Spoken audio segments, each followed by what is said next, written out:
ao vivo aí pela Fiéis à Palavra, mas graças a Deus conseguimos. Vamos então iniciar aí o estudo, né, deste domingo, dando continuação àquilo que nós já havíamos falado na lição anterior. Nós continuaremos no mesmo tópico e hoje nós iremos apresentar mais uma vez o conceito de sumo legislador, em que se aplica perfeitamente a Deus e somente a Ele. E esse conceito vai nos conduzir a um conhecimento mais seguro sobre o que é o livre-arbítrio, a graça de Deus, a manifestação da soberania de Deus em todos os seus atributos. Nós temos algo muito acentuado na doutrina presbiteriana, que é a lei como uma expressão da natureza divina. E essa lei, ela então nos mostra perfeitamente o padrão de Deus, o padrão de excelência que somente pertence ao Senhor. É dele o padrão, o valor moral absoluto que nós temos, né, como conceito do certo e errado. E isso está perfeitamente registrado na palavra de Deus. Inclusive, ela nos revela que esses padrões já estão em nossos corações. O homem nasce com esse padrão, como foi visto também nas lições anteriores, em que bem estabelecemos, né, as duas revelações, a revelação geral, em que nós temos a natureza divina, a natureza manifestando, né, a existência divina, e também essa lei escrita em nossos corações que infringe, né, na nossa consciência todas as vezes que nós erramos. E temos a lei especial, que foi revelada ao povo do Antigo Testamento, e hoje nós temos ela nesse compêndio, nessa pequena biblioteca, que é a palavra de Deus escrita, a autorrevelação de Deus. E ela então é a nossa carta magna, né, para tanto a vida prática, quanto também para os conceitos doutrinários que nós seguimos, né, que modela a nossa fé. Então vamos lembrar o texto. Eu tinha colocado, né, no vídeo, mas na descrição do vídeo, só que eu tive esse problema, então para mim entrar rápido e não perder tempo, eu vou ler novamente aqui. Os irmãos acompanhem aí a leitura, né, dos Cânones de Dort. Nós estamos trabalhando no capítulo 3 e 4 sobre o quarto ponto do calvinismo, que é a graça irresistível, e todo o conceito que abarca, né, esse quarto ponto. Então nós falamos sobre, novamente, depravação total e fomos fazendo uma revisão, né, de todo o conceito de ordem da salvação, a ordem salutis, em que nós temos manifestado, né, a corrente de ouro da salvação. Então o subtópico 8, né, que nós tínhamos lido na aula anterior, mas nós não encerramos, e hoje nós iremos então fechar parcialmente esse assunto sobre Deus ser o sumo legislador, e manifestar a soberania de Deus através da sua vontade absoluta. E aí nós falaremos hoje, né, eu deixei no grupo do WhatsApp aí da igreja uma folhinha que nos dá uma visualização melhor sobre o que é a soberania. Eu vou usar ela hoje também para nós falarmos um pouco dessa vontade de Deus, que é única. Novamente eu registro, é uma vontade única, mas didaticamente nós separamos em conceitos para que possamos entender todas essas nuances, inclusive para que a palavra de Deus não entre em contradição, né? Nós temos certo isso, que se a palavra de Deus é a palavra do Deus verdadeiro, do Senhor Deus da verdade, então ela não pode ter contradição. E se ela tem uma aparente contradição, é porque você teve uma falha no seu processo epistemológico de obter o conhecimento. A falha não está na Bíblia, assim como nós iremos também ver pela parábola do semeador. Mas vamos ao subtópico 8 antes, né? E aí nós avançaremos no subtópico 9. Essa é a intenção. Não sei se o tempo vai dar também. Mas tantos quanto são chamados pelo Evangelho, seriamente o são, porque Deus revela séria e sinceramente em sua palavra o que lhe agrada. Nós falamos sobre isso na última lição. O Evangelho é real. A promessa que o Evangelho tem é uma promessa real.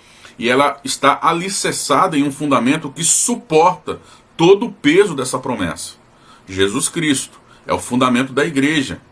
E este mistério que estava guardado no coração de Deus foi revelado pelos apóstolos, assim como está também no texto de Hebreus, que nos últimos dias o Senhor falaria pelo seu Filho. Hoje nós temos toda essa revelação, né? O Antigo Testamento sendo desvendado pelo Novo Testamento, e o Antigo Testamento sendo uma testemunha do Novo Testamento. E a encarnação do Filho, Logos de Deus, a verdade, né? O caminho, o único caminho. Então nós temos hoje toda a autorrevelação divina, né, neste livro que nós temos como regra de fé e prática, que é a Bíblia. Então esta promessa, ou todas essas promessas que estão contidas neste livro, nesta revelação de Deus, nesta revelação agora completa, que o Filho se manifestou em carne, e ele é a luz, né, em um mundo que jaz do maligno, um mundo que está em trevas. Então nós temos agora a certeza que o fundamento pelo qual todas essas promessas elas são alicerçadas é seguro, e é seguro para nos levar a um final eterno, um final de bem-aventuranças. Então nós falamos na última lição sobre esse conceito, né, que tudo que está na promessa, tudo que está na palavra de Deus está alicerçado em Cristo, e também ali está tudo aquilo que é para agradar a Deus, né, a sua vontade revelada. E nós usamos então esses conceitozinhos que eu coloquei aí, inclusive no grupo lá, né, para que nós possamos ter uma visualização melhor sobre essa doutrina. Eu falei, como disse anteriormente, que a vontade divina é única, né, imutável, é uma vontade que, assim que é decretada, né, a sua vontade decretiva, ela é imutável. Não há possibilidade da história seguir o seu curso ou seu alto curso independente do decreto de Deus. Foi Deus que colocou a história no seu lugar. Ele é o alfa e o ômega. O início e o fim estão diante de Deus. E ele anuncia todas essas coisas desde o princípio, de maneira que nada que vai aconteça em desacordo com a sua vontade. Inclusive quando ele decreta que o homem ele quebraria os seus preceitos ou os seus valores morais absolutos. E nós mostramos textos na última lição que demonstram que Deus decreta pecados, Deus decreta a transgressão da lei. Mas quando ele decreta esses pecados, decreta essa transgressão da lei, ele decreta de forma que a base desse decreto é sempre o bem. O homem que vai praticá-lo, né, como uma causa segunda, causas secundárias, ou no âmbito da contingência, nós iremos falar sobre todos esses termos. Anotem, como eu disse, usem canetas, usem anotações, registrem aquilo que nós estamos falando, tirem suas dúvidas no grupo da igreja, que é um grupo também que é usado para discipulado. Então ele vai decretar, né, que homens... A própria palavra de Deus diz, né, que Deus encerrou, e nós falamos sobre isso também, Deus encerrou todos debaixo do pecado para com todos, né, de usar de misericórdia, para a fé que é dada aos crentes. Então quando Deus decreta algo contra a sua vontade, no sentido preceptivo de preceitos, ele está decretando com um fim bom para que também a sua justiça se manifeste. Então eu costumo dizer que nenhum eleito será salvo sem ter antes quebrado os preceitos de Deus. Assim também como nenhum condenado ao inferno, né, estará lá reprovado sem que Deus antes o coloque nessa transgressão, o decrete desta forma, desse fim. Para isso Deus levantou. E veja que Deus levantou, por exemplo, Faraó. E Deus decreta que Faraó ele quebraria os seus preceitos. Mas Deus diz assim para Faraó: permita que o meu povo vá e ofereça sacrifícios para mim. Deus revelou a sua vontade preceptiva. Esta é uma ordem. Faraó, deixe o meu povo ir. Faraó quebrou essa vontade de Deus preceptiva. Mas Faraó não quebrou a vontade de Deus decretiva. Porque na vontade de Deus decretiva, que é o seu decreto emitido na eternidade, foi para isso que Deus levantou. Ele fala isso para Moisés: eu vou levantar Faraó para isso, eu vou mostrar a minha justiça, eu vou mostrar o meu juízo sobre o Egito. Então isso não entra em desacordo, porque tudo isso faz parte de um plano perfeito de Deus. em que, quando ele decreta algo que é contra a sua vontade preceptiva, isso tem um princípio bom, em que a justiça de Deus vai se manifestar e nos vai mostrar o quanto nosso Deus ele é justo. Então nós temos esses conceitos que eu gostaria que você tenha em mente. Uma vontade única, em que essa vontade ela é decretiva e também preceptiva. Na vontade decretiva, nós falamos sobre essa vontade secreta, que muitas vezes está encoberta aos nossos olhos, e nós também temos a vontade revelada. Por exemplo, vontade secreta e a vontade que está encoberta. O Senhor Jesus nos disse que, no fim, ele voltaria. Isso é uma revelação. Mas ele também disse, né, de acordo com essa revelação, que o fim e a hora, né, o momento, o dia, a hora, somente o Pai saberia. Isso não quer dizer que não está decretado, muito pelo contrário. Ele está afirmando, há um decreto em que eu irei retornar, mas o que está sendo revelado agora somente é o quê? Que eu irei retornar. Como? Temos também algumas revelações nesse sentido para guardarmos no nosso coração, para discernir os tempos. Mas não tem especificamente o dia e a hora, e nem nós devemos viver em função de uma expectativa iminente de que eu tenho que abandonar meu serviço, abandonar, como já aconteceu na história, inclusive é registro neotestamentário, abandonar toda a minha vida porque o Senhor vai voltar amanhã. Nós não sabemos. Isso é uma revelação que está oculta, né? E no momento certo Deus irá revelá-la. Então nós temos esta vontade que foi decretada, e essa vontade decretada, nós temos aspectos dela que é secreto, mas ela não deixa de ser exaustiva. Pois, como eu disse, a história ela está lá porque Deus assim a decretou. E parte dessa história decretada, ela nos foi revelada. Então nós temos a segurança de todas as promessas bíblicas, que o fim é seguro e que Deus não vai ser pego de surpresa por nada. A vontade dele é firme, como está em Isaías. E agindo o Senhor, quem o impedirá? Quem é um homem, ou quem quer que seja, né? Qualquer criatura que possa se levantar contra o seu Criador, isso é ilógico. A única soberania absoluta, de fato, pertence somente ao nosso Deus.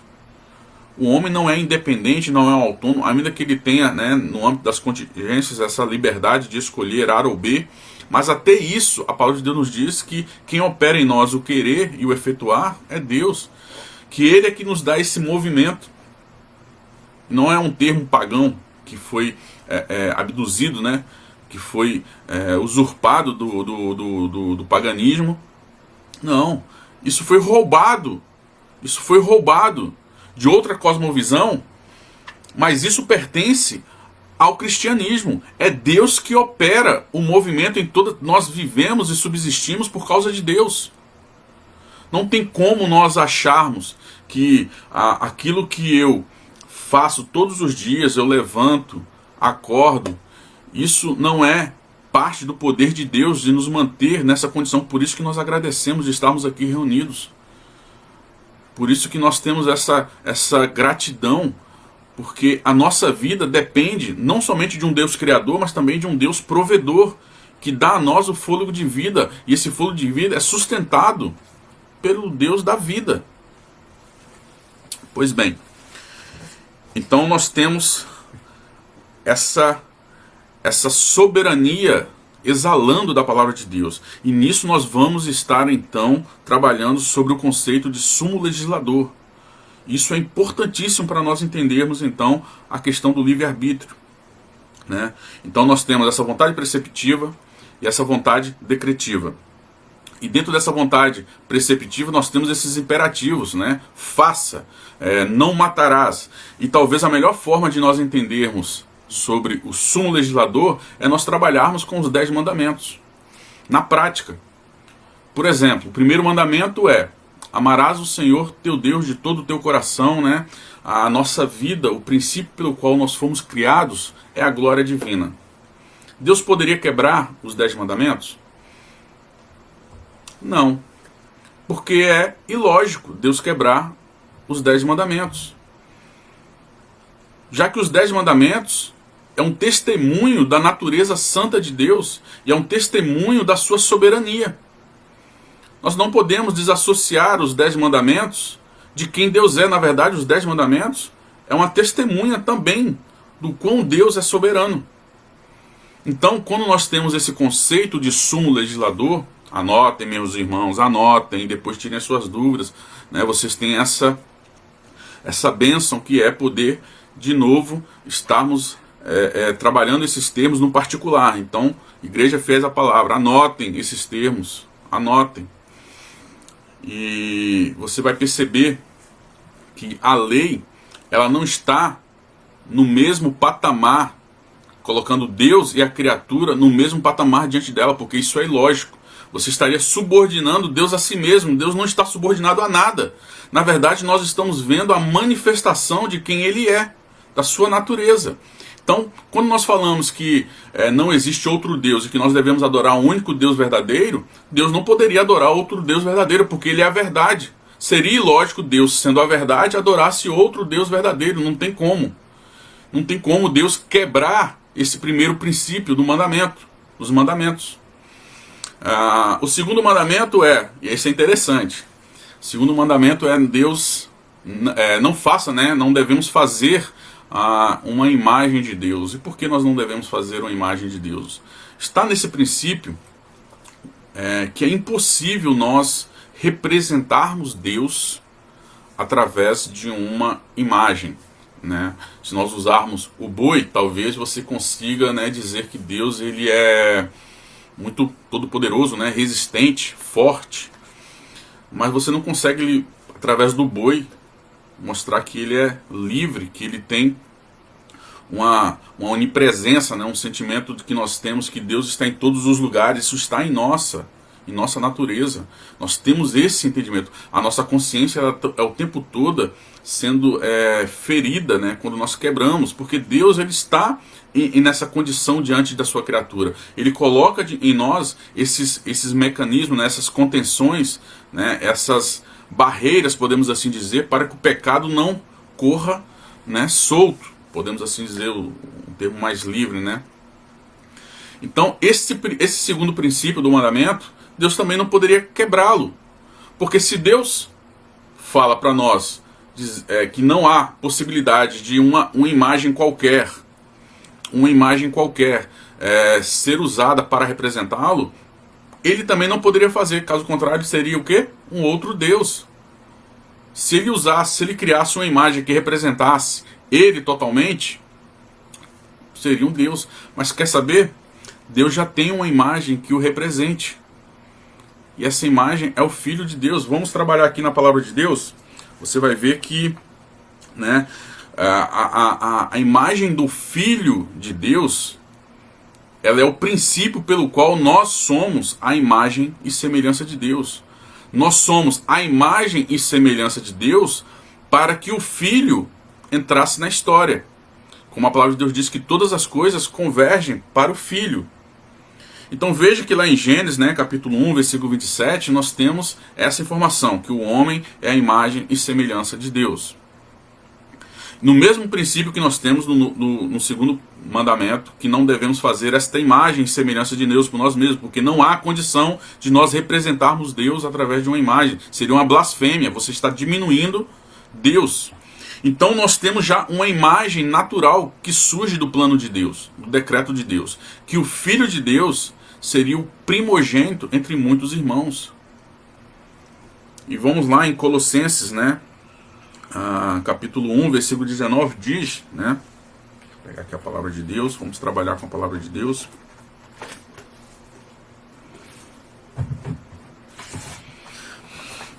Colossenses capítulo 1, versículo 19. Porque foi do agrado do Pai que toda a plenitude nele habitasse. Em Cristo, isso mesmo. Hoje nós temos a possibilidade de tocar em Deus na eternidade. De olhar para Deus, assim como nós, não mais como um enigma. Nós teremos um Deus que estará tabernaculando conosco na eternidade. E esta imagem, ela está nela toda a plenitude da divindade. Então você veja que Deus, perceba que nós não temos autoridade para criar uma imagem de Deus e adorar essa imagem, porque você estaria diminuindo o Deus bíblico em todos os seus atributos. Mas Deus já tem essa imagem de si, naturalmente revelada no seu plano redentivo. Por isso que nós somos a imagem de Deus, porque todas as coisas ela têm um fim holístico, né? de apontar para Deus toda a glória, toda a honra. Então nós somos o que somos porque Deus decretou que o Filho seria a razão disso, como todas as outras coisas que nós conhecemos no mundo, né, que manifestam a divindade. Elas apenas refletem a luz da divindade. Mas nós suprimimos essa verdade porque nos tornamos tolos devido ao pecado. E aí você percebe que em Colossenses também afirma no capítulo 2, né, versículo 9, porque nele habita corporalmente toda a plenitude da divindade. Veja que em Romanos, capítulo 8, versículo 29, diz, porque os que dantes conheceu também os predestinou. Predestinou a quê? Para serem conformes à imagem do Filho de Deus, né? Porque ele seria então o primogênito entre muitos irmãos. Então não inverta quando você olha na palavra de Deus que nós somos a imagem e semelhança de Deus. Nós somos essa imagem e semelhança de Deus porque primeiro nós temos um tipo, né, que antecede todos esses tipos, que é o Filho de Deus. O plano se alicerça no Filho, né? A soberania de Deus, o beneplácito de Deus, externamente coloca o plano da redenção todo no Filho. E o Filho, como já dissemos, né, no Filho no final vai reunir todas essas informações, todas essas ações. Ele é o Logos de Deus, é a ação de Deus, e ele glorificará o Pai. Veja que é um plano perfeito de eternidade em eternidade. Ad intra é Deus decretando todas as coisas, né, de acordo com o seu beneplácito. E ad extra ele coloca no fundamento Cristo e este crucificado toda a obra da redenção. Então veja que tanto ad intra quanto ad extra, a salvação é do Senhor. E temos então esse tipo, né, Cristo, em que todos os outros tipos estarão apontando para ele, ou por causa dele. Nós temos o segundo mandamento, que não falarás o nome do Senhor teu Deus em vão. Nós não precisamos tratar um pouco desse mandamento agora, mas também Deus não poderia, de qualquer forma, desonrar o seu nome, porque ele é fiel. Então é ilógico nós acharmos que, por causa dessas condições que são vistas, né, nos mandamentos, Deus está subordinado a si mesmo. Não é, porque é uma questão lógica. O quarto mandamento diz, honrar teu pai e tua mãe. Quem é o pai que todos os outros pais usam como referência? É o pai, né, o modelo de pai bíblico, que é do próprio Deus. Então Deus, de maneira alguma, não poderia quebrar esse mandamento porque ele não tem pai. Mas ele, na figura da segunda pessoa da Trindade, nós temos o Filho que tem pai. Meu irmão, mas ele é o tipo de todos os filhos, de tudo aquilo que nós deveríamos ser. Sem você esquecer que ele também é Deus. Então, tanto em um aspecto quanto no outro, é impossível Deus quebrar este mandamento também. Nós temos o sexto mandamento, não matarás. Eu te pergunto, Deus matando alguém, ele estaria quebrando este mandamento? Não, porque ele é o dono da vida. Foi como Jó falou, né? O Senhor me deu, o Senhor tirou, bendito seja o nome do Senhor. Então a lei, ela não pode ser contra o sumo legislador. O sumo legislador que estabelece a lei para todos. Então quando ele mata ou manda matar com uma ordem direta, ele não estaria pecando, porque ele é o dono da vida. Se ele quiser matar, se ele quiser dar a vida, é prerrogativa do sumo legislador. Veja, Deus não poderia adulterar, né, por cobiça ou por qualquer outro tipo de sentimento, porque tudo já é dele. Deus não está usurpando de ninguém. todas as coisas não deixam de ser dele, mesmo quando ele concede bênçãos a outras pessoas. Então veja que a lei, ela não está no mesmo patamar para Deus, ao contrário. A lei, ela é estabelecida pelo sumo legislador, que tem todas as prerrogativas de cobrar de você que o cumpra, ainda que você não tenha capacidade natural para isso, por causa do pecado, dependente de qual seja o motivo. O fato de Deus cobrar algo só mostra que ele tem a soberania de colocar em você uma responsabilidade de infringir essa lei, ainda que você não tenha todos os poderes para cumpri-la. Ele é o sumo legislador, o padrão é dele, ele não precisa diminuir os seus padrões. Nós temos não roubarás. Deus vai roubar de quem? Quem primeiro deu a ele para chegar hoje, agora, e cobrar de Deus alguma coisa? Quem estava lá no princípio? Quem estabeleceu todas as coisas como um princípio que é para glorificar a ele? E todas as coisas que não o glorificam estão quebrando esse princípio, essa prerrogativa divina. Então como você pode dizer que Deus estaria pecando, mandando matar, ou tomando de volta aquilo que já é seu? Ele apenas é Deus.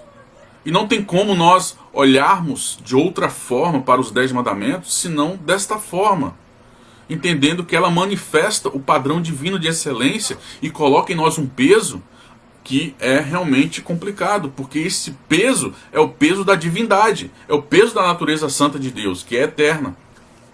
Deus não poderá mentir, porque seria uma contradição lógica, mas Deus decreta a mentira, como juízo para todos aqueles que anseiam por mentiras, que vivem pela mentira. E quer saber, todo homem natural, ele ama a mentira, ele odeia a verdade. Então Deus sendo a verdade, Deus não poderia mentir, mas não quer dizer que Deus não poderia decretar a mentira. Ele decreta a mentira com um fim bom, para que a sua justiça seja toda manifestada contra esses que odeiam a verdade. E isto é juízo também, quando falsos mestres, eles ganham voz ativa na igreja, para alimentar os corações que estão com comichão nos ouvidos. É juízo divino. Os falsos mestres é juízo divino.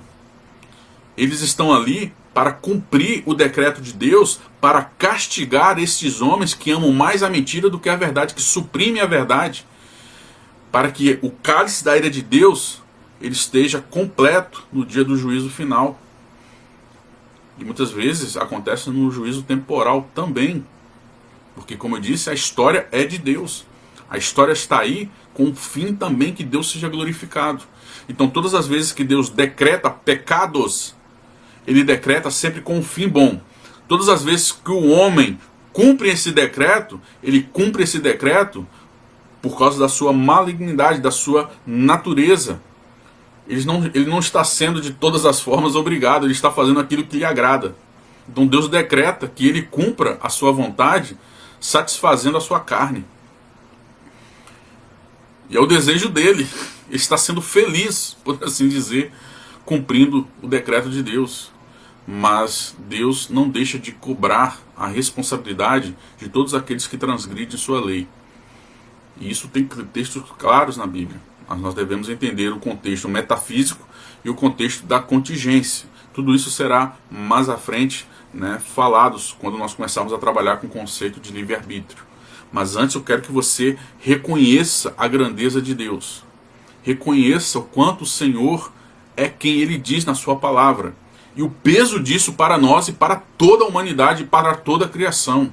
Inclusive os seres mais dignos, como serafins e querubins, que em santidade absoluta ali, tremeram na presença de Deus, em reverência.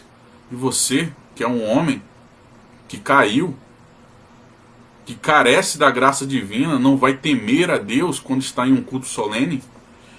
Que não vai temer a Deus olhando para todas essas coisas criadas, para a grandeza do universo, o quanto Deus ele é grande, e que todas essas coisas não têm contingência. Deus não tem contingência, Deus tem ao seu dispor um poder que não muda. Ele cria o universo, ele poderia criar bilhões de universos e o seu poder não diminuiria.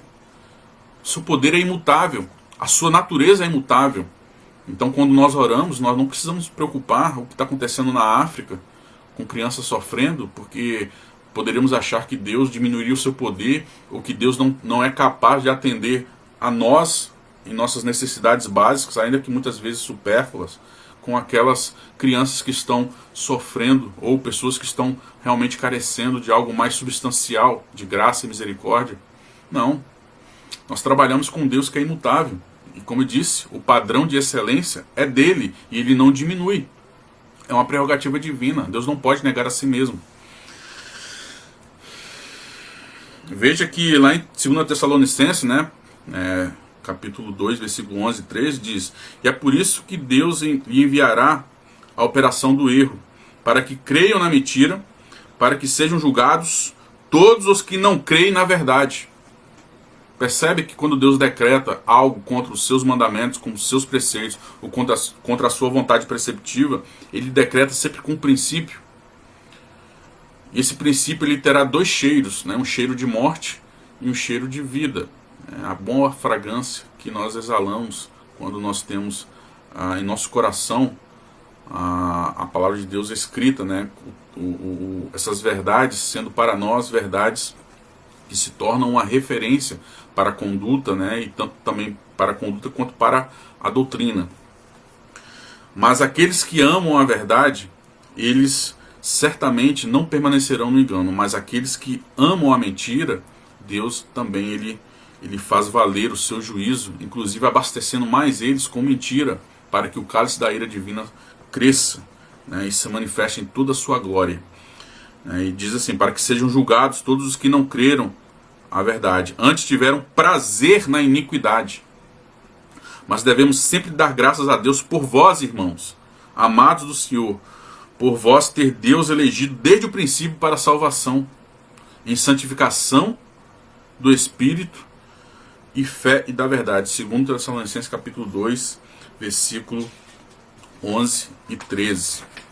Deus, ele não poderia de maneira alguma quebrar os seus mandamentos. Deus não poderia cobiçar algo do próximo, porque tudo é dele.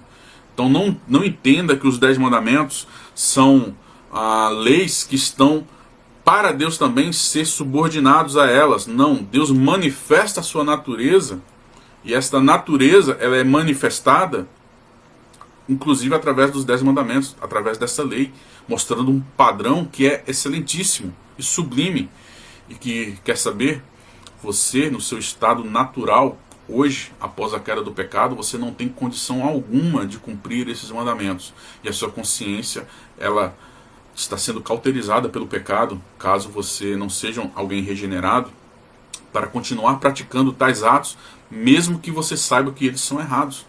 Isso vale para todas as pessoas do mundo, inclusive para aquelas pessoas que estão em uma tribo perdida. Por isso que há necessidade de nós enviarmos pregadores, missionários, porque seria triste nós sabermos que pessoas são indesculpáveis diante de Deus, carecendo, assim como nós em outra oportunidade também carecíamos da misericórdia, e nós negamos estes recursos que Deus colocou à nossa disposição para pregar o Evangelho. Caso contrário, seria maldade nossa se eles fossem salvos na incredulidade deles. Por que nós enviaríamos missionários a tribos perdidas se eles já estão salvos por causa da sua ignorância? Mas a palavra de Deus diz que eles não são ignorantes, eles são indesculpáveis. Indesculpáveis. Eles são pessoas que suprimem a verdade de Deus e transformam algo que era para manifestar a existência divina e começam a adorar, quebrando o primeiro, quebrando o segundo mandamento e quebrando todos os mandamentos, como a palavra de Deus diz. Quando você quebra um, você está quebrando todos, porque eles estão interligados, fazem parte da mesma natureza divina. Por isso que a doutrina presbiteriana ela tem um forte apelo aos 10 mandamentos como parte da natureza divina, mas nós não podemos confundir esses 10 mandamentos como se fosse algo que Deus estaria subordinado. As coisas são o que são, os termos têm essas definições, porque Deus é que é o padrão para esses termos. Não confunda o nosso Deus bíblico como algo que está abaixo de alguma coisa, seja ela qual for, inclusive a lei. Então a lei ela está em uma condição para nós e Deus é que determina que esta condição seja estabelecida como um padrão de excelência que revela a natureza dele. Esse é o conceito de sumo legislador. Ele é lei para todos, mas ele mesmo não tem uma lei para si.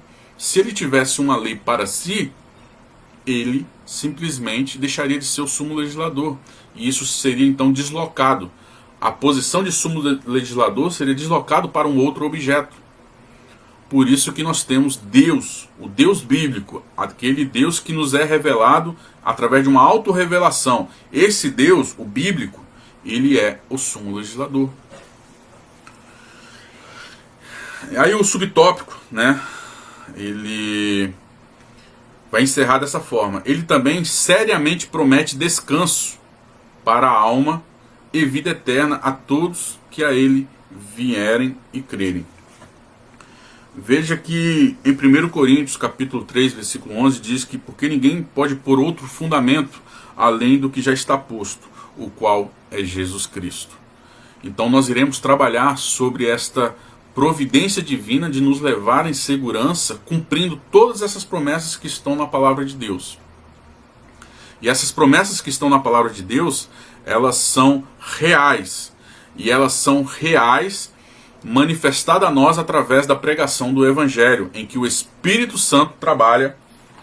Lembra da outra folhinha que nós estamos trabalhando?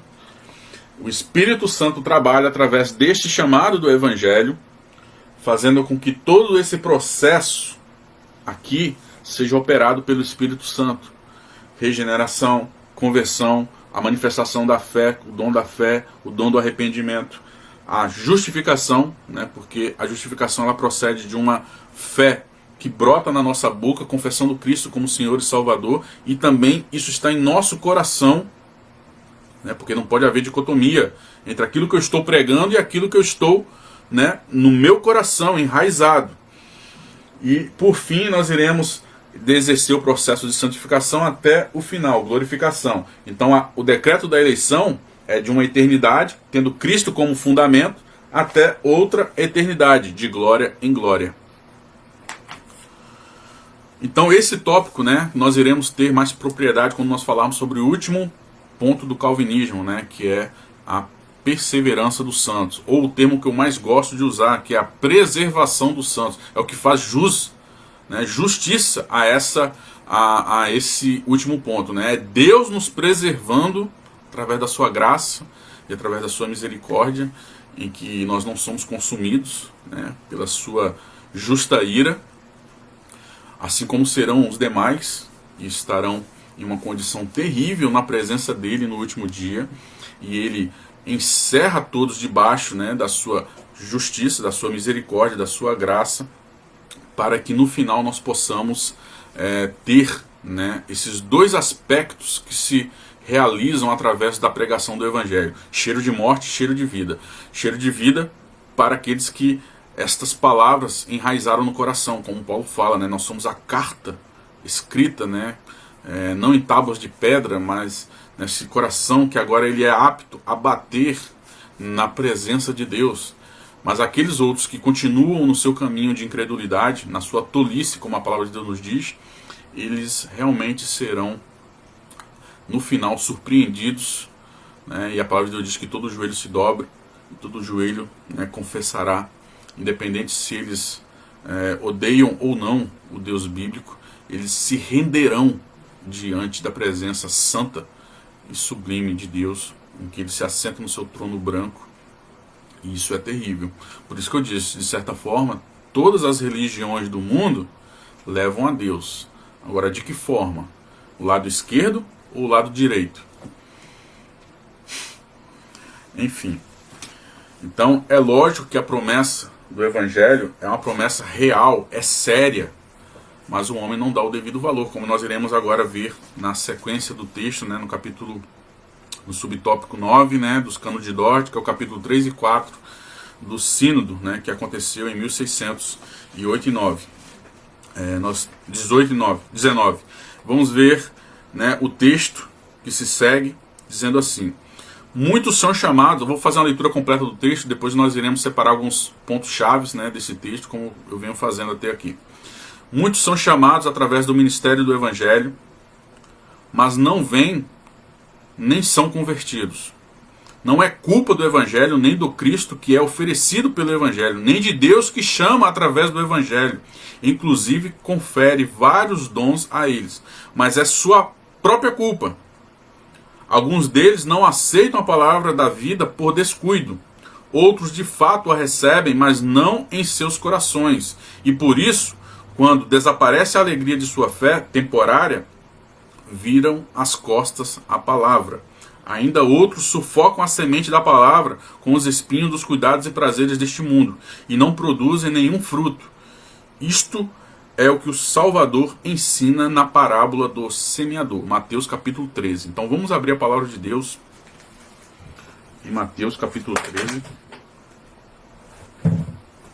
que fala justamente de todos esses aspectos que nós iremos trabalhar agora no subtópico 9. Mateus capítulo 13, vamos começar do primeiro versículo e nós iremos então separar alguns textos e nós iremos trabalhar com essas informações. Vamos lá. O primeiro ponto que eu gostaria de separar no texto que nós acabamos de ler. Deixa eu ver mais alguém aqui.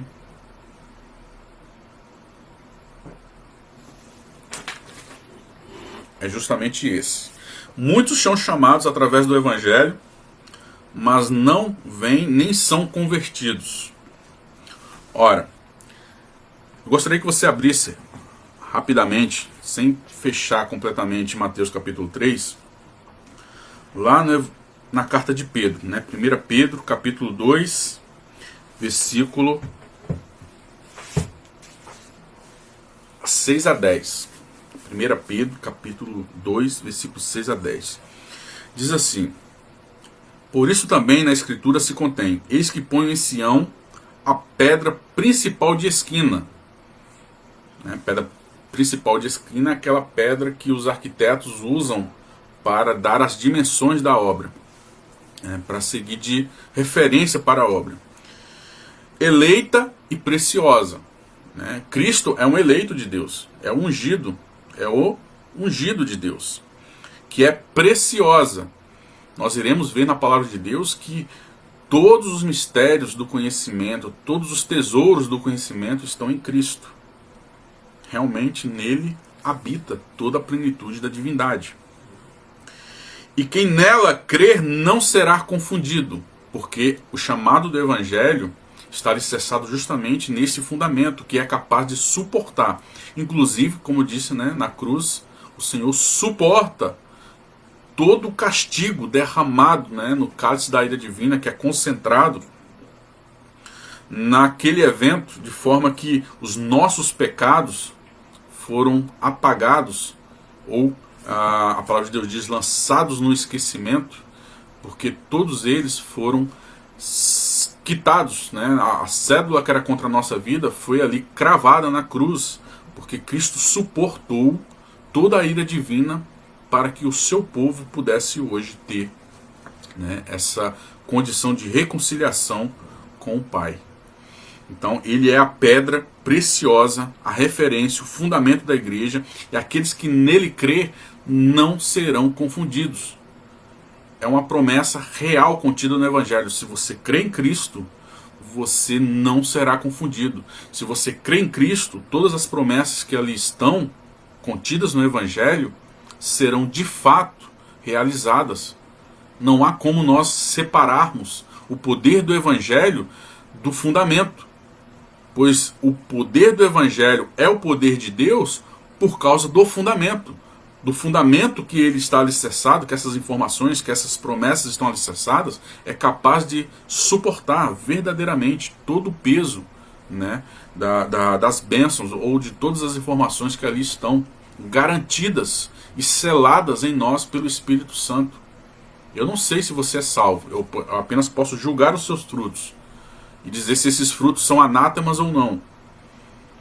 Mas eu, pessoalmente, você pessoalmente sabe, porque o Espírito Santo testifica com o meu espírito. E nem nós devemos ser incrédulos em achar que as pessoas que se desviaram, elas já estão condenadas em vida ainda. Nós temos a certeza que nosso Deus é um Deus provedor, que o final é garantido, e que as promessas que aqui estão, que aquele que crer, ele não será lançado fora, aquele que se arrepender, ele não será rejeitado.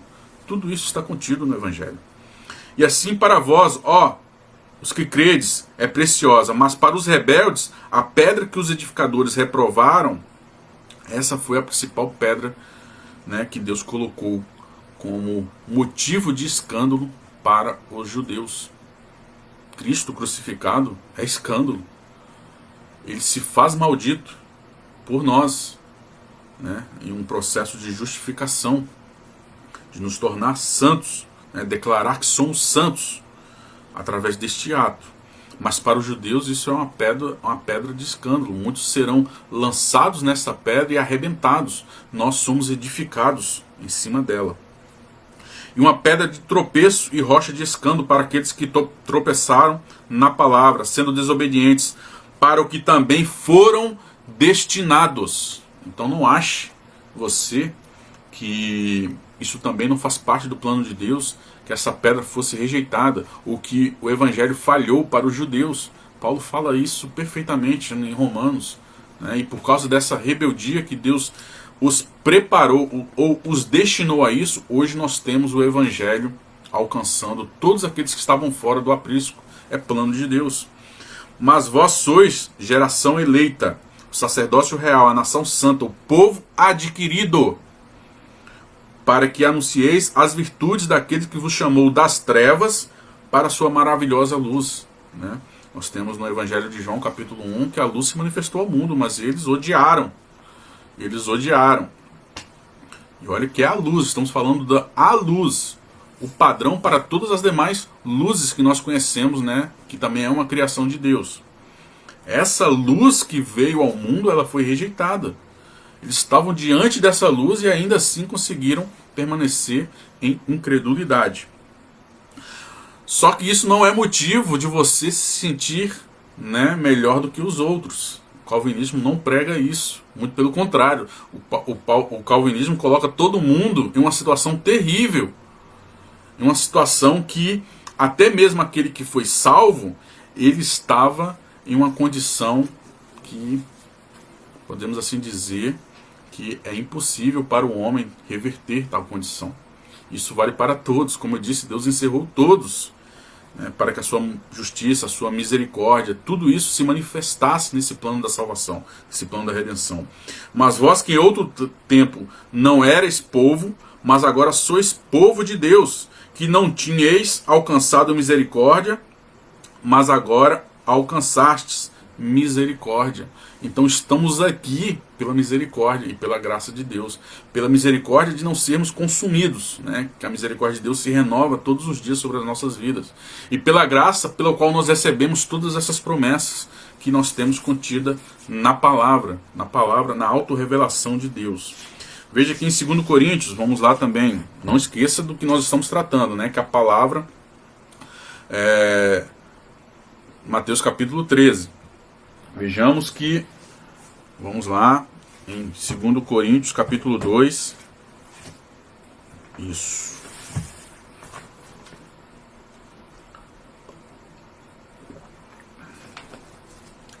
Segundo Coríntios capítulo 2, versículo 17, versículo 12 ao 17. Ora, quando cheguei a Troade para pregar o evangelho de Cristo e abrindo-se-me uma porta no Senhor, como é bom, né, quando você prega o evangelho e aí você chega numa localidade e você consegue encontrar ali uma oportunidade de fazer um ministério, né, de evangelismo. Eu posso sentir no coração de Paulo, né, esse sentimento, porque eu realmente amo evangelizar. E aí ele diz: não tive descanso no meu espírito, porque não achei ali o meu irmão Tito, mas despedindo-me deles, parti para a Macedônia. E graças a Deus que sempre nos faz triunfar em Cristo. As promessas contidas no Evangelho são reais. Não esqueça disso. Independente das circunstâncias, independente do desânimo. Vejam que Paulo ele estava desanimado. E agora ele fala: e graças a Deus que sempre nos faz triunfar em Cristo. e por meio de nós manifesta em todo lugar a fragrância do seu conhecimento. Opa! O Evangelho manifesta, esta pregação do Evangelho manifesta a fragrância do conhecimento de Cristo. Veja que em 2 Colossenses, capítulo 2, versículo 3, diz: para que os seus corações sejam consolados e estejam unidos em amor e enriquecidos da plenitude da inteligência para conhecimento do mistério de Deus e Pai e de Cristo. E de Cristo, em quem estão escondidos, em Cristo, todos os tesouros da sabedoria e da ciência. Nós vemos a ciência, prerrogando o título, de racional. E você vê realmente muitos homens que são de uma grandeza, de uma inteligência que é ímpar. Mas você fez a palavra, que está recebendo esta informação, esta mensagem. Você tem aquilo que eles vão passar a vida inteira procurando quando eles removem Deus como fundamento. Você já tem o fundamento de todas essas coisas, de todos os elementos da natureza, da física quântica ou de qualquer tipo de ciência. Você já tem um fundamento, que é Deus. E este fundamento foi apresentado através daquele que contém todos esses tesouros do conhecimento. E com qualquer informação direta relacionada a Cristo é maior do que qualquer conhecimento que alguém possa prerrogar, que tira de Deus o fundamento, já que nós sabemos que o princípio que a Bíblia estabelece para que nós possamos ter o conhecimento é o temor a Deus. Então a ciência ela se torna irracional, por mais que ela elabore fórmulas, ela se torna uma condição de cegos conduzindo outros cegos. E eles nunca têm, então, essa oportunidade de se maravilhar com o fundamento de todas as coisas, inclusive que em Cristo estão realmente todos os tesouros do conhecimento. Ele é a sabedoria de Deus, ele é o Logos de Deus encarnado. Então não diminua o poder do Evangelho, não diminua a oportunidade que você está tendo aí de aprender a palavra de Deus, de compartilhar desta comunhão, de crescer doutrinariamente no conhecimento de Deus. E esses conhecimentos foram destinados a você, a toda a igreja. Então não pense que aquilo que nós estamos falando, que em muitos casos a própria palavra de Deus diz que é difícil entender, não pense que não é para você, que você deva viver só em um fundamento rudimentar da doutrina. Se você assumir essa posição, você vai ser fraco na fé. E muitas advertências e exortações estarão contra você se assumir esse tipo de postura. Por isso que nós assumimos um compromisso de sermos fiéis à palavra. Isso é um compromisso de todas as igrejas. Apenas nós manifestamos, externamente, através de um slogan, esse título, mas todas as igrejas elas devem ter essa atitude de ser fiel à palavra. Porque para Deus somos o bom perfume de Cristo. Voltando ao texto de 2 Coríntios, que falam justamente isso, 2 Coríntios capítulo 2, versículo 12 e 17. Porque para Deus somos o bom perfume de Cristo, nos que se salvam e nos que se perdem. Somos o bom perfume de Cristo, independente de quem ouve e aceita, independente de quem ouve e rejeita. Para estes, certamente cheiro de morte para a morte, mas para aqueles, cheiro de vida para a vida. Para estes, quem? Os que se perdem. O pronome está fazendo uma remissão aí, para o próximo, o objeto próximo. Aqueles que se perdem. Para estes, certamente cheiro de morte para a morte. Para aqueles, o pronome está fazendo uma referência àqueles que estão mais longe. Aqueles quem? Aqueles que creram. Será cheiro de vida para a vida. E para estas coisas, quem é idôneo? Porque nós não somos, como muitos, falsificadores da palavra de Deus. Antes, falamos de Cristo com sinceridade, como de Deus na presença de Deus. Então, muitos são chamados através do ministério do Evangelho, mas não vêm e nem são convertidos. Isso é um efeito que nós vemos na prática. Você passa a vida inteira pregando para alguém, ou até mesmo muitas vezes um evangelista está pregando numa praça e ninguém dá a ele o devido valor. Ninguém dá a ele a devida importância. As palavras que ele está ali trabalhando no entendimento para que as pessoas possam chegar ao conhecimento da verdade são jogadas para escanteio, são tratadas com irrelevância. né? O evangelista, ele é a pessoa mais injuriada, e nem por isso ele trabalha de acordo com essas coisas externas, né, que cercam o seu trabalho de levar a palavra. Ele trabalha no fundamento que já está em seu coração. Ele não olha para essas circunstâncias. Mas é triste você saber que esses tesouros que nós estamos manifestando através do Evangelho estão sendo negligenciados. Isso é triste de se ver, porque você não entende o que é o Evangelho quando você justamente está nessa condição carnal, em que sua mente está fechada, os seus olhos estão apagados, os seus ouvidos estão tampados. Então nós precisamos realmente do Espírito Santo para que você possa entender o peso do Evangelho. Por isso que a palavra, ela trabalha junto com o Evangelho, é o instrumento do Evangelho de nos convencer, né, da verdade, da justiça, do juízo, da vontade de Deus.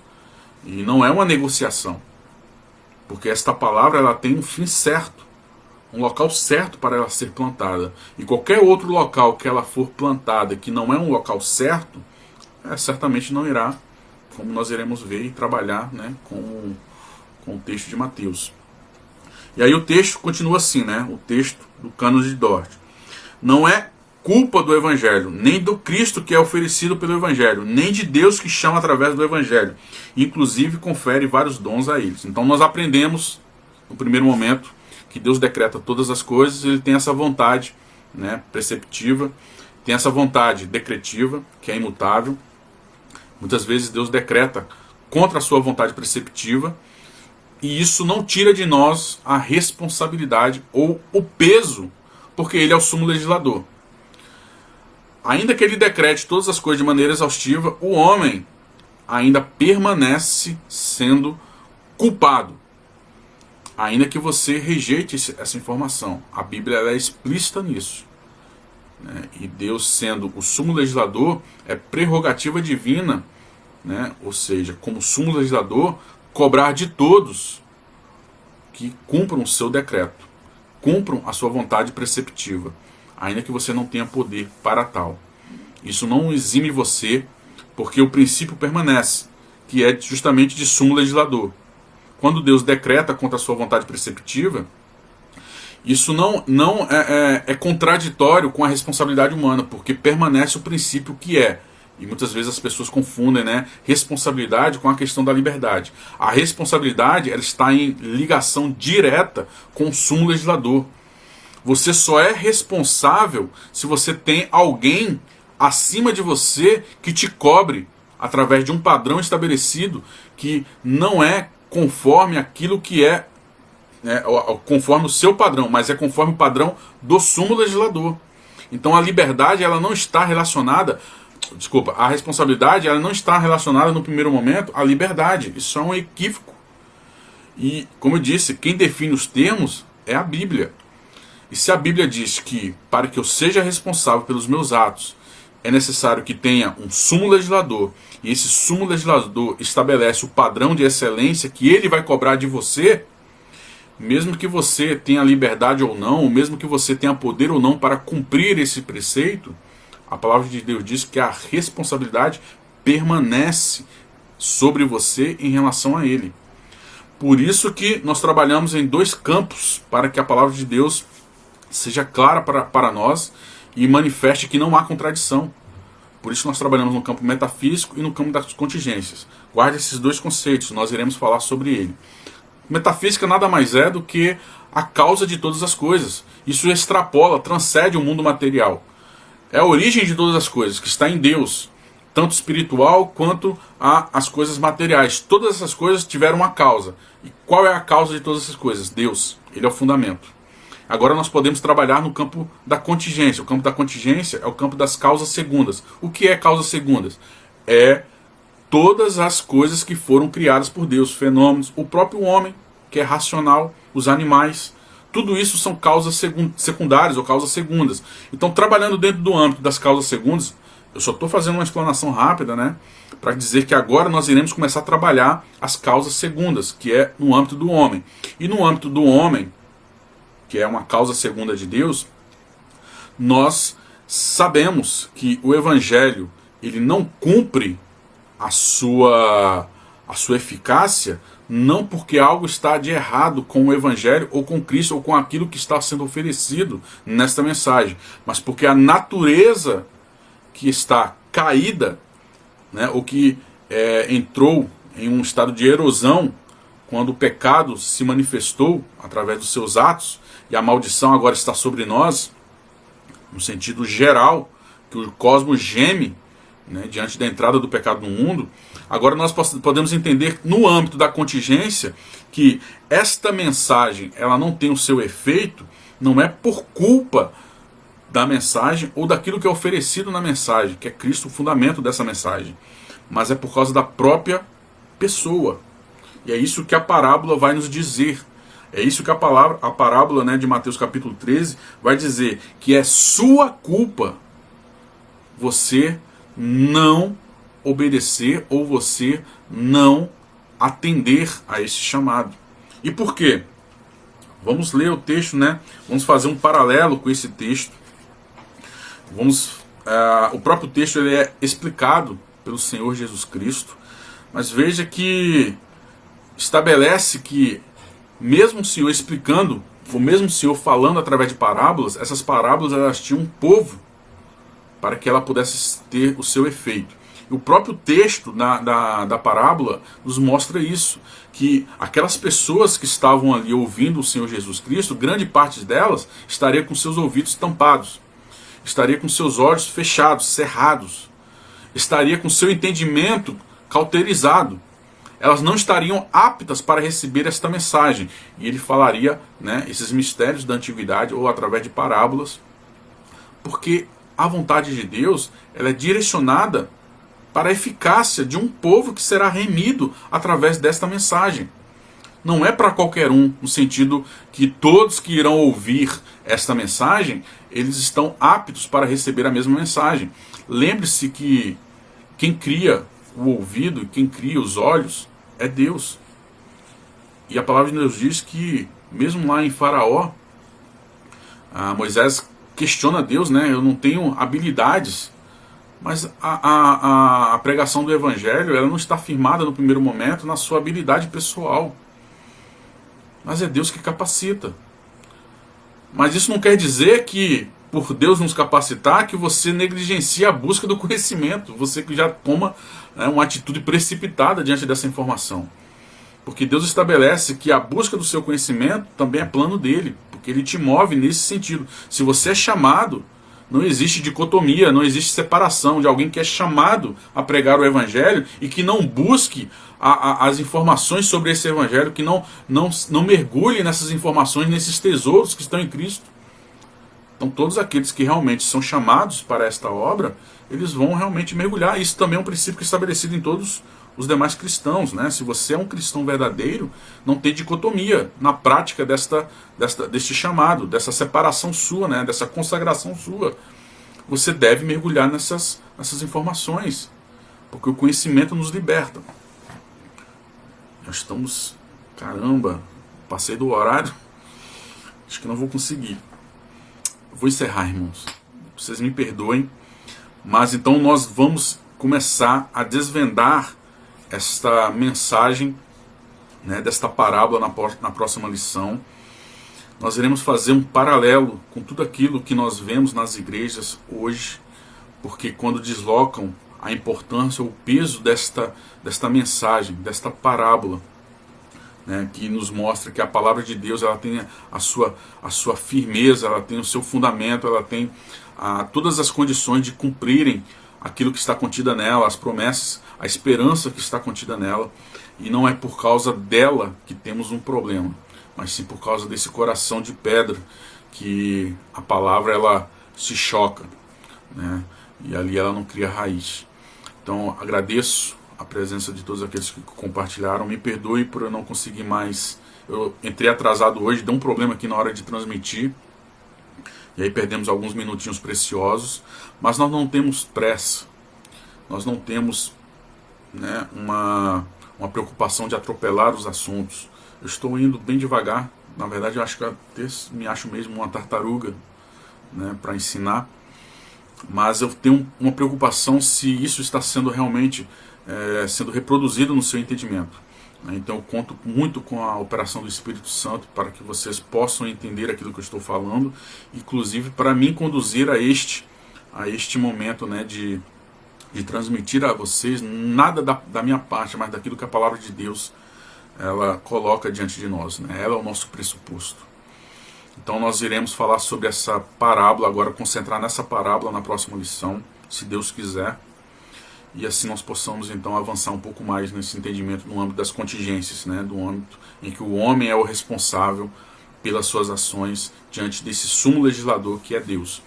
Então, agora nós estaremos com o pastor Felipe Canosa em uma mensagem no próprio canal da Igreja Fiéis à Palavra, e assim nós possamos ser abençoados com um pouco mais de conhecimento, né, desta mensagem que é bíblica. Fique com o pastor Felipe Canosa, mais uns 2 minutos, 5 minutos aí, ele deve estar entrando aí ao vivo pelo canal Fiéis à Palavra. Vamos orar? Senhor, meu Deus, meu Pai, louvado seja o Teu nome, Senhor, nesta manhã. Te agradeço, Senhor, por todas as bênçãos, por todas as lutas vencidas durante a semana, por todas as coisas que se avolumam diante de nós, mas que hoje nós temos a certeza, através do Teu Evangelho, que na verdade o único poder realmente que importa é o Teu Evangelho, e todas essas coisas são reputadas como nada, Senhor, diante de Ti. Não olhamos mais para as circunstâncias, olhamos tão somente para Ti, Deus. Te louvamos, te engrandecemos, pois Tu és o único que merece toda a honra, toda a glória, todo o poder, toda exaltação. Sabemos que nada somos sem a Tua presença em nosso meio. Não teria motivo de estarmos aqui se não é, Senhor, para Te adorar e como consequência estarmos, Senhor, unidos a Ti, no Teu corpo. E nisso pedimos também, Senhor, que o Senhor possa nos abençoar em um retorno às atividades da igreja de maneira presencial, para que possamos novamente, Senhor, realizar um culto solene, mesmo sabendo que somos imperfeitos, mas com temor e tremor em nosso coração, pois queremos, Senhor, estar na Tua presença, e queremos também estar na Tua presença de maneira congregacional, reunidos, Senhor, em Teu nome. Abençoe, Senhor, a Tua igreja que ainda está habitando neste mundo. Segundo a Tua vontade, Senhor, que possamos retornar às nossas atividades presenciais em breve, para a honra e glória do Teu santo nome. Mas em todas as coisas o Senhor seja glorificado e entronizado absolutamente, Senhor, em Teu trono, pois o Senhor é o nosso Deus e também é o nosso Pai. Louvado seja o Teu nome, em nome de Jesus. Amém, Senhor.